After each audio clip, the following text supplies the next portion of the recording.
Well, welcome to the Friday edition of Richardson Plano Networkers. And Anil Gupta, welcome back. Always great to see and hear you. Uh, so it's great to have live. You can, like we said, you didn't have to experience the trials and tribulations of flying on an airplane. Today, Anil will provide all of us on phone and in presence on Zoom with all the knowledge required to transform our lives immediately through a proven formula that he's developed over the years. Anil is an electrifying catalyst for profound change who has devoted his life to helping people rise out of pain and blockage into overflowing abundance. Abundance, happiness, and fulfillment. He has a gift for identifying blocks and patterns that are keeping a person stuck and uses his intuitive gifts to reconnect people with their spirit, truth, and life's purpose. Anil wakes up people's souls to live a richer, fuller life and ultimately to realize their greatness. His reputation as an intuitive transformer has taken him to many countries where he's been called upon to work with people to clear their minds out of outdated beliefs and life patterns that are keeping them stuck in their lives. People are ready and eager to heal their personal pain and relationship issues, and he has been blessed with the knowledge and tools now to make that possible in a unique and rapid manner. Please let us all welcome Anil Gupta. Thank you. So my mission here is to really serve you, give you tools and methodologies that are practical. I'm a big believer in practical. So, I want to be able to help you with any difficulties you may have in your business, in your personal life, your relationships, parenting, anything at all. So if you have any questions, feel free to send them to David and he can ask me. But, as human beings, we do everything for one reason only. We have a nice meal, a car, a house, money in the bank for one reason only. And that reason is for the feeling it gives us. So whenever you have that feeling, it creates another feeling. So what would happen if you could create any feeling without anything happening, without winning the lottery or without, succeeding in something? If you could generate any feeling, what would that give you? If you share that in the chat, if you could create any feeling, what would that give you?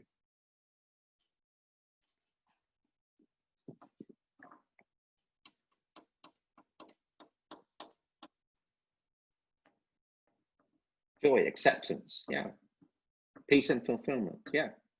Basically, it gives you everything because you get to run life instead of life running you. So a lot of people are letting COVID run them. They're letting fear run them, but there's no greater time to be successful than now. All it needs is one simple change, and that change is called mindset. If you change your mindset, you change your life. That's it. So who has an issue that they'd like help with? It can be the smallest of things. It could be a child. I'm noticing recently a lot of parenting issues with entitled kids, which affects the whole dynamic. So electric. So I would like to read, I'd love to read a whole lot more than I do currently.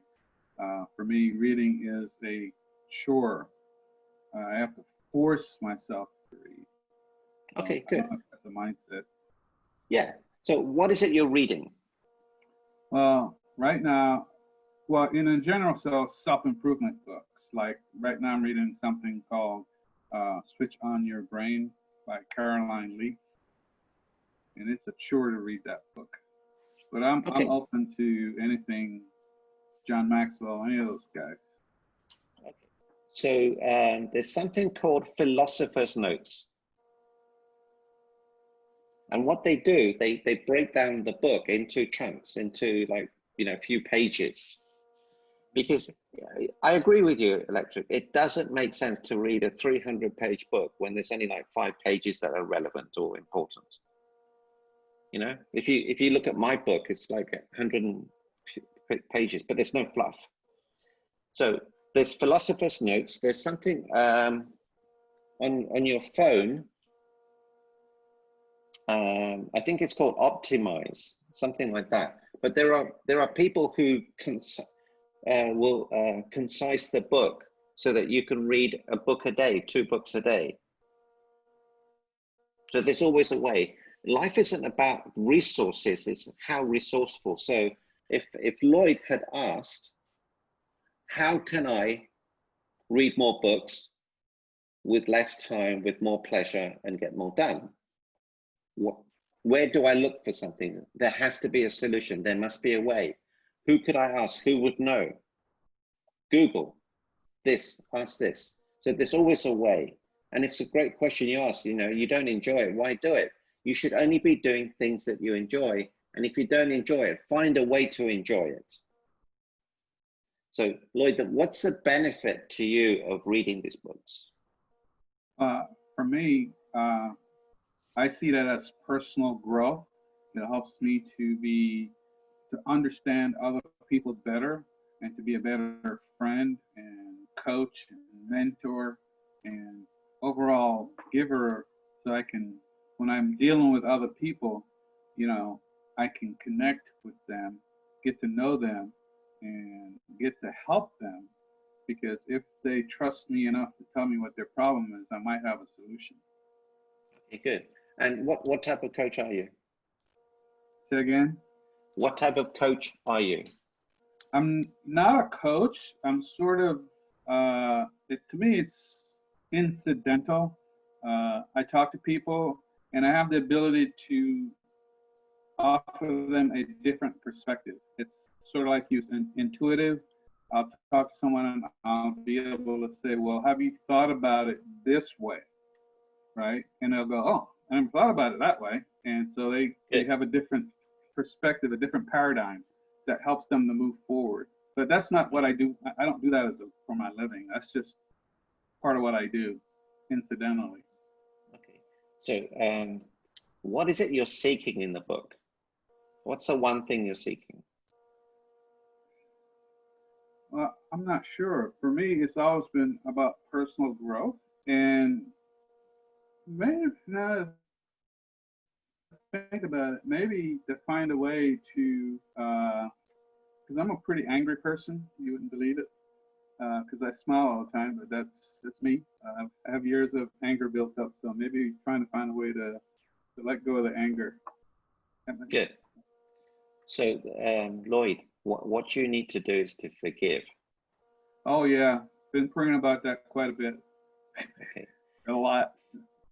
So if someone can write this down, and maybe we could share it in the group. Forgiveness is the express pathway to freedom.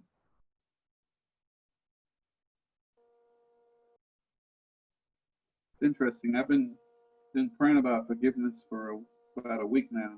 Not for forgiveness, for the ability to forgive. Yeah. For, you know, to let go. Yeah. Yeah. The quality of your life is dependent upon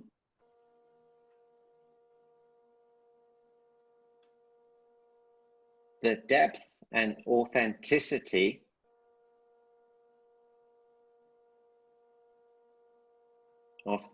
of the forgiveness you extend to yourself and to others.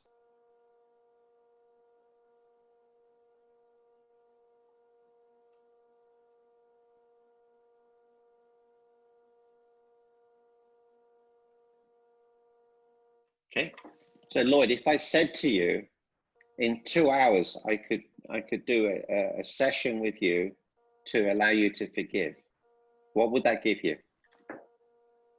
Freedom. Yeah. That's how long it would take. But it's a process. Okay. It's a big thing. It's 80% of the work I do is forgiveness. You beat yourself up. Someone did something to you. You're taking the poison, hoping something happens to someone else. It's a big thing. It's a big thing. So thank you for sharing that, Lloyd. I think Randy had your hand up. Did you? No. No, I cannot stress how important forgiveness is. You know, People who get ill, in my opinion, haven't forgiven, haven't let go. It's a horrible, horrible situation to be in. And for Lloyd, it'll give him freedom, which will allow him to impact more people, bring more joy, be present to his gifts, because when you haven't forgiven, your full potential cannot be available. It just cannot be. And as soon as you forgive it, it's like a whole weight off your shoulders. You feel younger, you look younger, you have more energy, and you're much clearer here. Todd, you have a question? Yes, sir. The hardest thing I find is forgiving myself. Something happened that I wasn't, I could say it wasn't my fault, I was involved in, but it really hurt my kids. And it's very hard to forgive myself for not being, I didn't realize it was happening and not being alert that it was happening to it, that I could have prevented it if I had was alert to it. And it's hard to forgive myself for not seeing that. Okay. And how does that impact your life? Oh, I got very sick over it. About 10 years ago, almost died from it. I walked out of the hospital with inoperable cancer. Yeah, really, that's what happens. Yeah. And what would happen again? Same question. What would happen if you were able to forgive? Oh, I think 90% of all sickness has to do with stress and things like that. Well, see, stress is good for you. If you can reasonable amounts of stress is good for you. But forgiveness, it's impossible to handle. There's nothing you can do unless you forgive, unless you let go. And because you're beating yourself up emotionally. In 2008, I was suicidal. I was a high achiever, so I beat myself up emotionally and physically with my fist. Anything I could get a hold of, I would hit myself with, in areas that no one could see or would bruise. It's horrible. Once you forgive, it gives you freedom, it gives you joy, and it impacts the people around you because you have a persona around them, which isn't very nice. But how did you do it? It's a process. Again, it would take maybe 2 hours to go through this process. It's a process, and I've perfected this process. We can talk later about that. There is a way to do this. It's a big thing. I consider myself one of the top forgiveness experts on the planet. So, I was able to forgive myself, and I did a lot worse. Michael. So yeah, going back to, you said that you're a high achiever, or you were a high achiever. What struggles with me is both with my personal life and my business life is expectations. When I was the high achiever and I was behind the scenes, I had very high expectations of my productivity. As a salesperson and as a husband, I've switched that expectation to prospecting and my wife. So how do you manage the fact of, okay, I have this expectation, they didn't meet it either by doing the meeting or by doing business or by my wife not doing what I think should be appropriate right now? How do you do that? Okay, so there's only one way.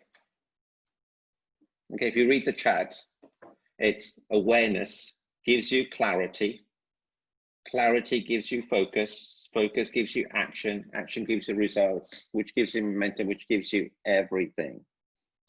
The quality of your life would depend on the amount of awareness that you have. So you cannot be successful, you cannot be joyous, you cannot be in love without awareness. So Michael, what is one thing that your wife didn't do that upset you? Well, the big one is communicate. She is not a very good communicator. I can say that right now because she's not in the room. Okay. Do you have kids? Yes, 2. How old are they? 11 and 4. Give me an example of bad communication. Oh, it could be, the reason why she doesn't communicate effectively really this way, because she communicates effectively with the children, is our 11-year-old, she was a single mom for a long period of time. And so when I married her, our 11-year-old was about 5 or 6. And so for a long period of time, she made all the decisions, did everything, because she was both roles. So she will continue. She kind of when she's conscious of it, she will communicate and we make decisions together. But there's a subliminal part that she jumps back into that she does, and I can see it happening. And if I bring it to her attention, she doesn't have an awareness. Does that make sense?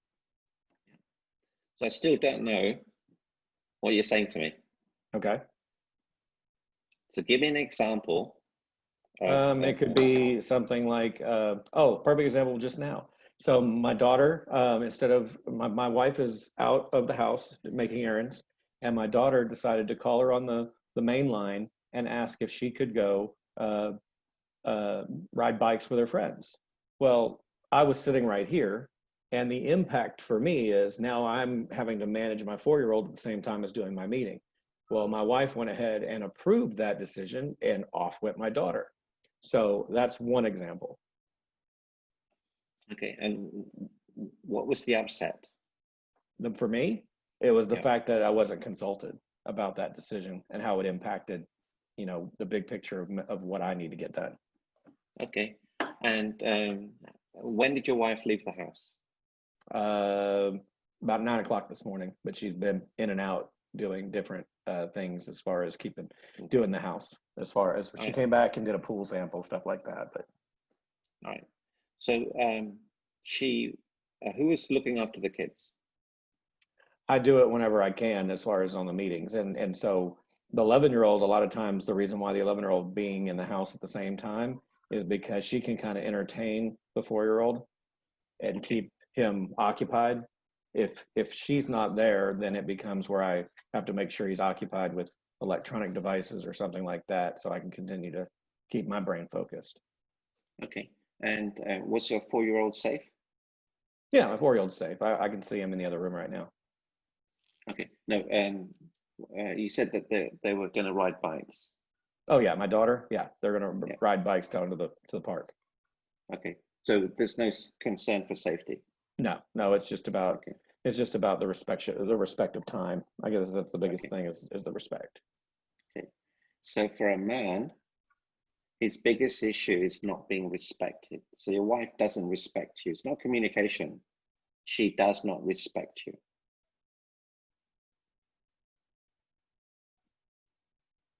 Yeah. Okay.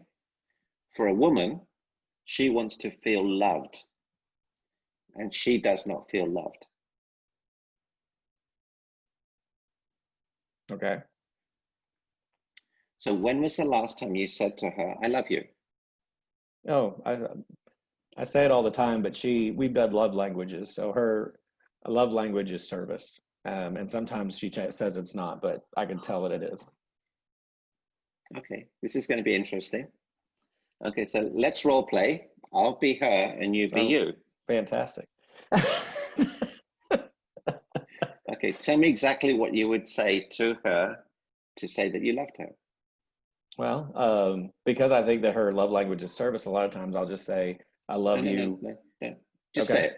Okay. I'll just say, I love you. Sometimes I'll say, I appreciate what you do with the kids. I appreciate you taking care of things, those things. Okay. So, ladies, if your partner said that to you, would you think, wow, this guy's amazing? Linda, Kathleen, Karen, just be honest. They're not going to chime in. Well, obviously I like the I love you part, but I think what he said after it shows his appreciation for what I do, which sometimes people don't feel appreciated. How does she respond when you say that? No, hold on. So we're going to reverse it. You be her and I'll be you. What's her first name? Stephanie. Okay, so you be Stephanie, I'll be you. Okay. Stephanie, Mm-hmm. I want to thank you for coming into my life. You know, you brought me so much joy and love and happiness. Thank you for looking after me. Thank you for 2 beautiful kids. You know, if anyone ever tried to hurt you, I would hurt them very seriously. I would give up my life for you. You're an immense mother. You're an immense wife. You're an immense daughter. And I'm so grateful that you're in my life. I love you so much. I appreciate you. I honor you. And I'm so grateful you chose me. That made me love you right now, Anil. I'll be honest with you. I'm falling in love with you right now. See, it's not what you say, it's how you say it. Understood. You know, sometimes you go to a chiropractor, you have a problem with the shoulder, and he starts looking at your knees and ankles. What the hell? The problem's here. So you may think the problem is communication, but it's not. It's foundational. And then, you know, once you work on this, Michael, everything changes. You'll start feeling respected. She'll start feeling loved, and then it's effortless. Yes, Kathleen. So next month I'll be married 36 years. And the reason 36 years is, number one, my husband and I put God first in our lives, and that is key. However, when he tells me he loves me, it's not what he does for me that is, I know he loves me. It's, he says, I am so glad we met down in New Orleans and I married you, and you're the best thing that ever happened to me my whole entire life. My life was a mess before I met you, and I love you today for that. So if that helps. Yeah, it's a big thing. So Michael, can I ask you a question? Sure. Are relationships 50-50? No, they're 100-100. Yeah. So have you been giving 100%? For the most part. No, you haven't. Have I been giving 100%? No. You know, I'm not saying I'm perfect, but I haven't been giving 100%. Okay. So if you want things to change, you have to change. What is something that you could do for her that you haven't done for a long time? Well, I think what Kathleen kind of said, that a lot of times when we talk about before we got married and after, the problem is we both were in a place in our lives where we thought we were going to stay single for the rest of our lives, and we accepted that. And so when we have the kind of conversations that Kathleen and her husband have, it becomes more of a, I was fine before, rather than I cherish the fact that we became together. Does that make sense? Yeah. So what was something you used to do for her that you haven't done for a while? Well, I mean, just, yeah, in general, court. I mean, before COVID, we used to do date nights, but it was more of a checkbox kind of thing, because we knew we had to do date nights. So I would schedule a date night, but I don't think it really had the same impact. It wouldn't be, you know, sincere as far as where I would take her to places and things like that I know that she would like. It's more of along the lines of, okay, well, let's go to our favorite steak place, you know, that kind of thing. And it was an our date night rather than her date night. Okay, so why not do a romantic late night, you know, candlelit dinner? You know, put the kids to sleep. I mean, put them to bed, don't put them to sleep. And then just, you know, have a glass of wine. You don't have to do anything, but just say, honey, look, you know, I haven't thanked you for a while. You're amazing. And I do care for you a lot. You know, you mean so much to me. And just want to let you know, you're very special. You're very kind. You're generous. You're playful. You're beautiful. You're an amazing soul. I love the way you do this. I love the way you do that. And just want to let you know, I'm here for you. I'll never leave you. I'll always be here. I'll always protect you. You can always feel safe with me. Safety is a big issue with ladies. Yeah. So she will feel loved, and then she'll start changing. Once you change, your partner changes. But it's, you know, a lot of people are transactional. Oh, if you do that for me, I'll do this for you. It doesn't work. The more expectations you have in life, the more painful your life will be. So the less expectations, the more joy. The less attachments you have in life, the more joy you have. When was the last time, Michael, you asked her for some advice? Well, yeah. It's not really advice, because I mean, it's like she's the high achiever of the two of us. So we constantly make decisions based on, you know, how my business is running. But as far as advice on how, I can be successful, no, I haven't done that in a while. Yeah, I mean, just say, honey, look, this is what's happening. What do you think? Do you have any ideas? How do you think she would feel? See, again, she would feel respected at that point. Yeah, it's that feeling. And so Michael, what's the benefit of an alarm clock? The benefit of an alarm clock? To wake up. What's the benefit of waking up? To get things done. What's the benefit of getting things done?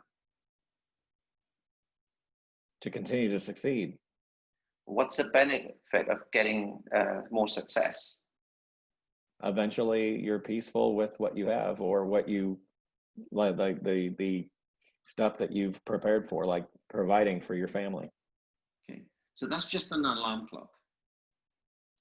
As soon as you start making these small changes, you make a small change here, here, here, here, it's all compounded. And the benefit of the benefit of the benefit is unbelievable, and it happens very quickly. And the quickest way to make change is through immersion. If you want to, say if you wanted to learn, how many hours does it take to get good at something? What's the magic number? I know a habit forming is like where you do it for at least a month. Yeah. So they say that to become an expert is 10,000 hours, but to get good at something actually only takes 20 hours. So if you spend 20 hours in immersion, it can't be half hour a week for 40 weeks. If you spend 3 days immersion or 6 days immersion learning Spanish, I promise you, you'll get pretty good. So the secret is immersion. And, I'm going to talk to you later on about a 3-day course I'm having, where we talk about relationships. We do role playing, we do interventions, we do this forgiveness exercise. And the benefit of the benefit of the benefit is unbelievable. Einstein said the greatest force on this earth is compounding interest. He was wrong. The greatest force on this earth is compounding. As you start making small changes here, there, everywhere, it affects your vibrational energy, how you show up, what people say to you, what people come to you to talk to you about, who comes into your life, the deals that you make, the money that you earn, and it becomes effortless because everything is aligned vibrationally. The problem lies when things are not aligned. That misalignment causes, physical pain, as well as mental pain and spiritual pain and emotional pain. It's a big thing. Thank you for asking those questions. It's a really great question. Thank you. Did that help anyone? Yeah. So I just want to make a comment, and this came back to me many years ago. Someone said people don't commit adultery, or actually they say people commit adultery because of the way that the other person makes them feel. They don't just go do it. They had some emotional attachment before they do that. And then also, my own experiences, I found that like you said, when I started trying to change myself to become a better husband to my wife, she changed. Before, I used to try to change her all the time. And I just said, you know what, forget it. I'll just fix me, And it was amazing. The more I changed, the better she got from my perspective. So, I just wanted to comment on that. So I'll explain to you this adultery situation, okay? It's very, very, very, very simple. So you have this dating game, boy meets girl, everything's amazing, everything's fantastic. They fall in love, beautiful. They get married. Everything's great, amazing. Then what happens? They have a kid. Okay? So what happens then? Who's going to be a volunteer? Let's do a volunteer. Not Michael. So okay, so you have this kid. The mother will make the child the number one priority. The husband thinks, oh, this isn't what I was expecting, but it's okay, it's a kid. And then it continues because the child will always provide love to the mother. So it's certainty. The child will never leave the mother. So the man has to either do two things, maybe three things. One is to get really into his business, two, into his business and or play sport, or three, drink, or abuse himself, okay? Then another woman gives him some attention and he thinks, hang on a minute, I haven't felt this in a long time. And she respects him, she listens to him, and then that's when it all starts. And it's really, really, really hard to stop it because that's what we men want. And women, same thing. If your husband doesn't love you and somebody starts showing you love, you can resist it for a while, but you know what? This isn't what I signed up for. Then you have a few drinks and something happens and then it's slippery. Now, the way to avoid this is never make your children your number one priority. If you make your partner, as Kathleen has done, make your partner your number one priority, they will never leave you. When you make your partner your number one priority, the kids cannot play with you. When you make yourself your partner your number one priority, the kids will see that. They'll do the same, so their partners will never leave them. When you make your partner your number one priority, your capacity to love and be loved increases, so your children get even more love. Everybody wins. That's what happens. Then, at the age of 18, the child goes to university. The mother turns around and said, hey, Anil, I'm back. He's well gone. Well gone. And then he says, you know what? The kids are grown up. Let's divorce. That's not the life you want to sign up for. Better to know early than go through all that pain and suffering. The biggest mistake people make in marriages? Who would like to know? Yeah, it's getting married.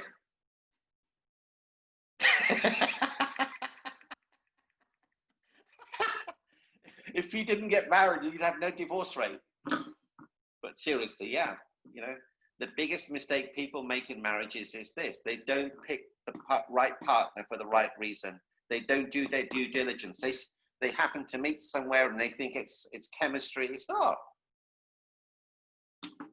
I've been married 32 years now, and it's there's no chemistry. I met her 3 times for half an hour each. There's no chemistry. But you have to do your due diligence, find out what makes them tick. We were talking earlier on about, people yapping and selling. And the question I need to ask is, what are you excited about in a partner? Ask your partner, what are you excited about? What was the worst day of your life? What was the best day of your life? Who's hurt you the most? What is it that you haven't forgiven? You need to ask these deep questions so that you're not lumbered, because you don't want to be lumbered after 3, 6, 10 years thinking, oh my God, she doesn't align with me. It's so important. You have to do your due diligence. You have to communicate. It's not what you say, it's how you say it. I would always leave the toilet seat up and my wife would complain. Not only would she complain, she would nag at me. This is what I thought, in my world. Then one day she said, honey, when you leave the toilet seat up, I can't love you as much. Wow, totally different thing. Oh, wow, you're right. That's not my intention. So I changed. When I changed, she changed. As Lloyd said, if you try and resist someone, a lot of people say, hey, Neil, can you fix my wife? I said, no, you need to work on yourself first. You're the common denominator, and wherever you go, you go. Yeah.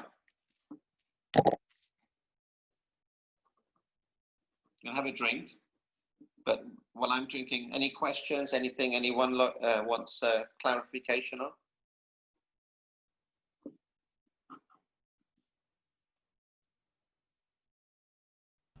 Yeah, if you have a question, just put it in the chat or just raise your hand. I can see most everybody, but if I don't see it, go ahead and unmute like a couple of you have done. That's fine.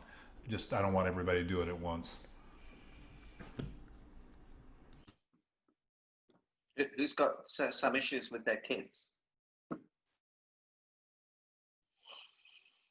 You know what? One of the biggest mistakes that people make with their kids is they expect the child to come into the adult world. You can't do that. You have to go into the child's world. That way you'll avoid every possible adolescent issue. We never had any issues whatsoever. The greatest gift you can give your kids is this: give them the ability to handle life by throwing adversity at them that they can reasonably handle.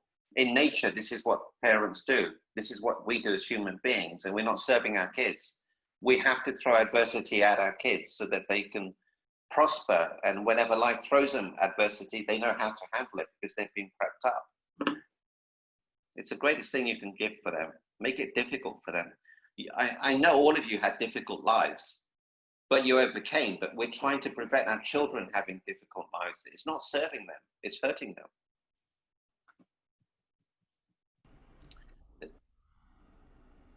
David, you have a question? No, that's very powerful. I have 5 kids, so just and in these times, it's interesting how many different ways people process what's going on, and I kind of know the answer to this, but let me ask the question to kind of we've only got about 10 minutes left, and probably we need about 5 just to land the plane. What is it that you would recommend for this mess that we're going through in terms of people, what I call virtue signaling, judging people based upon whether they choose to wear a face mask or not, a lot, or, I could get even, color of skin, whatever is the external thing. What would your answer be to us in terms of how to navigate that? Obviously focusing on yourself, but what else would you say? So again, the secret is awareness, and don't get attached, don't engage. Don't engage. You don't have to engage. You don't have to react. Don't let other people have power over you. Do you know where the most expensive real estate in the world is? Is it USA, China? Yeah, it's here. Don't let anyone in your head. Don't watch the news. I don't watch the news. Maybe I'll Google something just to find out if anything's important. But there'll always be something. If you say X, there'll be Y. If you say Y, there'll be Z.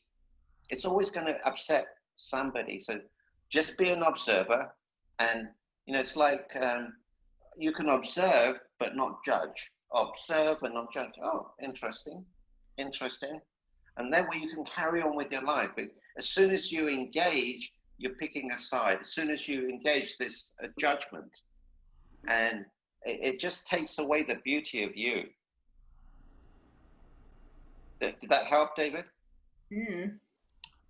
Absolutely. Yes. No, that's actually an awesome response. I like that because, again, we all kind of, if we're not careful, get into our seats of judging other people and other actions, and then assigning meaning to those things. And then that meaning, if it doesn't feel good to us, then we continue to focus on that, and it compounds our feeling, as you were talking about. So it's a beautiful way to go at it, is not to invest in it, not to judge. Yeah, and acceptance too, I think. Yeah, for sure. Yeah, you're right, Linda.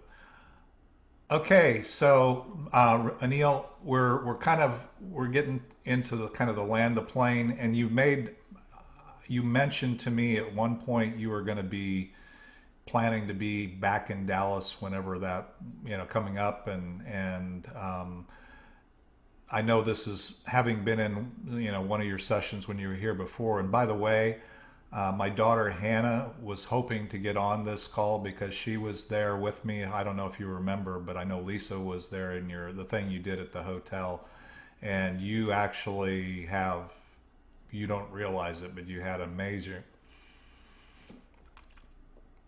you had a major impact on her life. Just want you to know that. So anyway, so you mentioned that you have it. You want to share that with the group here and get it out there? I'm sorry, Anil, you're muted. Let me unmute you. Or there. Okay. So, this interaction has been, 45 minutes or so.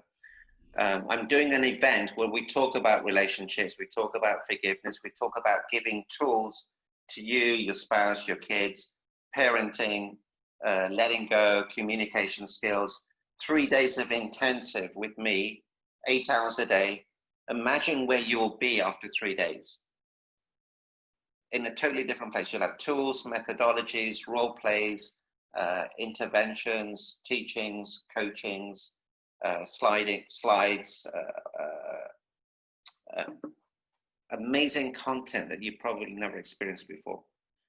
And it's 3 days. It's July 24, 25, and 26. I promise you, if you're in a relationship or you're trying to find your perfect partner, your life will completely change. You'll see miracles happen in front of you. You've seen the impact I've had on David's life, and that was 3-4 years ago. Is that right, David?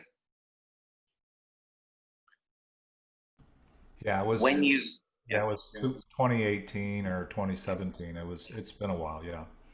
It's the most beautiful thing when you get a deeper connection to the person that you love.